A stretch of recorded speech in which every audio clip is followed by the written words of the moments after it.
사실 내가 처음으로 우울함과 무기력함을 겪게 됐던 거는 사실 사법시험에 붙고 나서 사법연수원에 들어가게 됐을 때야. 왜냐면 사법연수원에 들어가고 나서는 나라는 존재가 정말 아무것도 아닌 존재가 되잖아.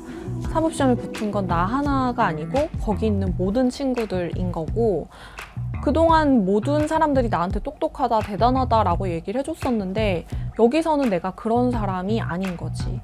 너무나 우수한 친구들이 많았고, 내가 정말 TV에서나 보던 그런 천재 같은 친구들도 너무너무 많았어.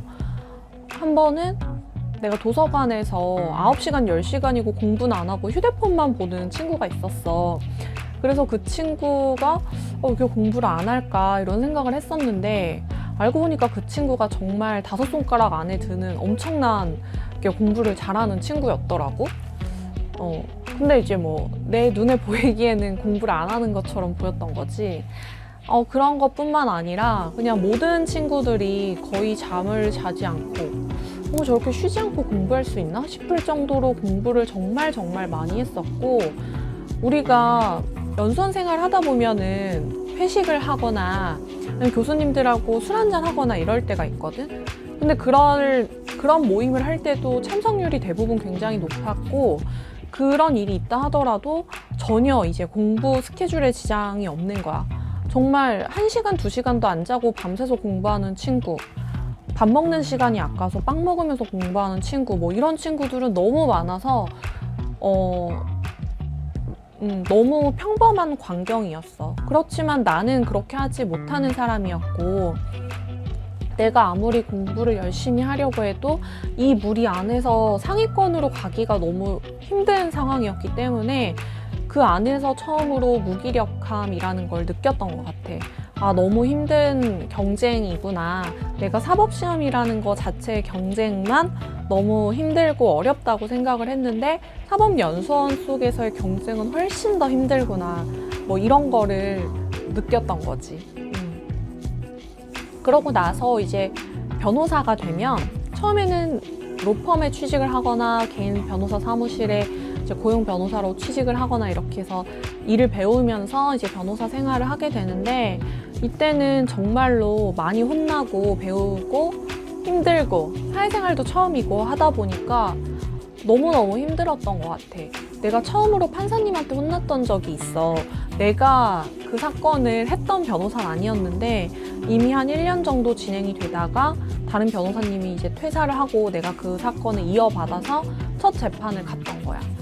그런데 나는 사실은 중간에 투입된 변호사이기 때문에 그 전에 재판 상황이 어땠는지 정확히 알지 못했는데, 판사님이 왜 변호사들끼리 이 사건을 산으로 몰고 가냐면서 정말 다른 변호사님들도 많이 있고 방청석에 방청객들도 많았는데 엄청 뭐라고 하시는 거야.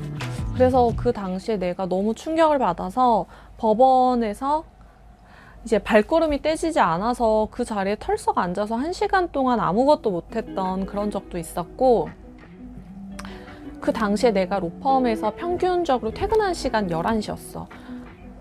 새벽 2, 3시에 퇴근하는 적도 너무너무 많았는데, 이거는 나의 개인적인 욕심, 일을 좀 더 많이 해서 빨리 배우고 싶다는 욕심도 있었지만, 그 당시에 대표님이 나한테 너무 엄격해서 내가 그렇게 안 하면은 버틸 수가 없을 정도로 좀 힘든 회사였어.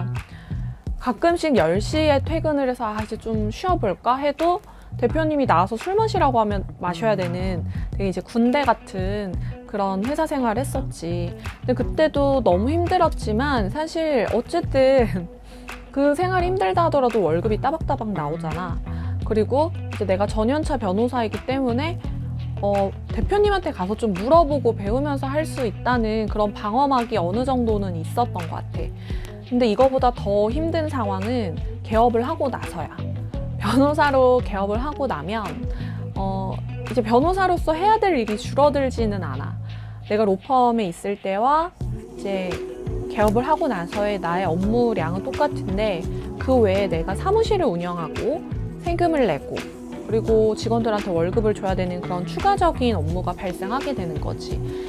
변호사로서의 일만 잘한다고 개업 변호사로 성공하는 게 아니라 사업 수완도 되게 좋아야 되기 때문에 그런 부분까지 해야 되는 것이 사실은 평생을 공부만 하면서 살아온 나에게는 너무나도 힘든 일이었다는 그런 생각이 들어. 변호사라는 직업의 단점은 내가 일을 하지 않으면 소득이 0이 된다는 거야. 내 일을 누군가 대신해 줄 수 있는 게 아니잖아? 그렇기 때문에 내가 몸이 아파서 회사를 못 나가게 되면 바로 근로소득이 없어지는 것이기 때문에 이게 근로소득만으로 변호사라는 직업을 지속하기에는 굉장히 좀 위험할 수 있겠다라는 그런 생각이 들기도 했어. 그리고 많은 사람들이 알겠지만 로스쿨이 생기고 나서부터 변호사 숫자가 많아진 건 사실이야. 변호사 숫자가 많아짐에 따라서 변호사들이 굉장히 살기 어려워졌고, 교수님들이 나한테 해줬던 말 중에 예전에는 변호사 업계가 꿀단지에 꿀이 가득 찬 그런 상태였대. 그래서 변호사가 되기만 하면 누구나 그 꿀단지 안에 꿀을 퍼먹을 수 있는 정도로 호황기가 있었는데 지금은 꿀단지에 꿀이 다 없어졌다고 표현을 하시더라고. 근데 그도 그럴 것이 20년 전과 지금의 변호사 수입료의 차이가 거의 없다고 하고 변호사의 월급에도 큰 차이가 없대. 근데 우리가 물가 상승률을 생각을 해보면 사실 이렇게 변호사 수입료나 급여의 차이가 없이 동등하다는 거는 얼마나 시장이 어려워졌는가를 알 수 있는 포인트 대목이 아닐까 싶어. 근데 또 내가 얘기해주고 싶은 건 모든 변호사가 다 그렇다는 건 또 아니고 좀 빈부격차가 심해진다는 느낌이 들어. 잘 버는 변호사님들은 정말로 너무너무 잘 벌어서 고용 변호사도 몇십 명씩 두고 계신 분들도 있고 TV에 한 번 나왔던 변호사님 계속 TV에 나와서 인지도를 쌓고 그렇게 하시는 반면에 변호사로서 자리를 잡지 못한 다른 변호사님들 같은 경우는 아예 사무실 운영을 포기하시고 그냥 일반 회사에 취직을 하시는 그런 경우도 있고 아니면 뭐 적자 걱정을 하면서까지도 이제 사무실을 운영하시는 그런 경우도 있기 때문에 빈부격차가 크다는 거를 점점 더 실감을 많이 하게 되는 게 바로 이 업계가 아닌가 그런 생각이 좀 들어.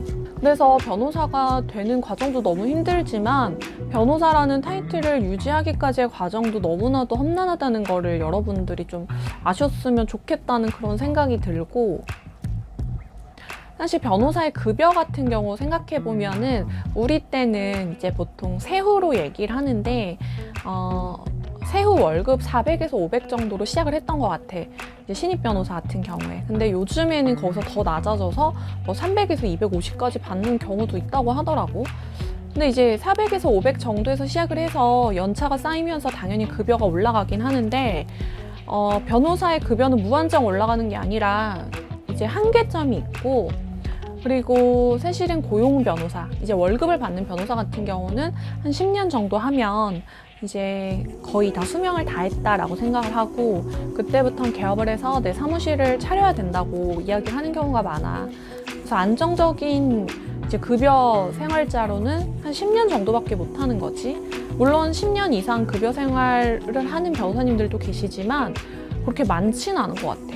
그 송무를 하시는 변호사님들 중에는 대부분 자기 사무실을 운영하게 되고, 자기 사무실을 운영하게 되면 아까 얘기했던 것처럼 정말로 이제 사업가로서의 수완도 좋아야 되고 변호사 일도 잘해야 되기 때문에 만만치 않은 직업이 되는 거지. 그래서 변호사는 이렇게 변호사가 되고 나서 연차가 쌓이면 쌓일수록 어려운 직업이고 버티기 어려운 직업이라는 생각이 들어. 그래서 이제 변호사를 좀 준비하는 친구들이 이런 부분을 알고서 시작을 했으면 좋겠다는 생각이 들고, 그리고 변호사라는 직업이 어떤 직업일까?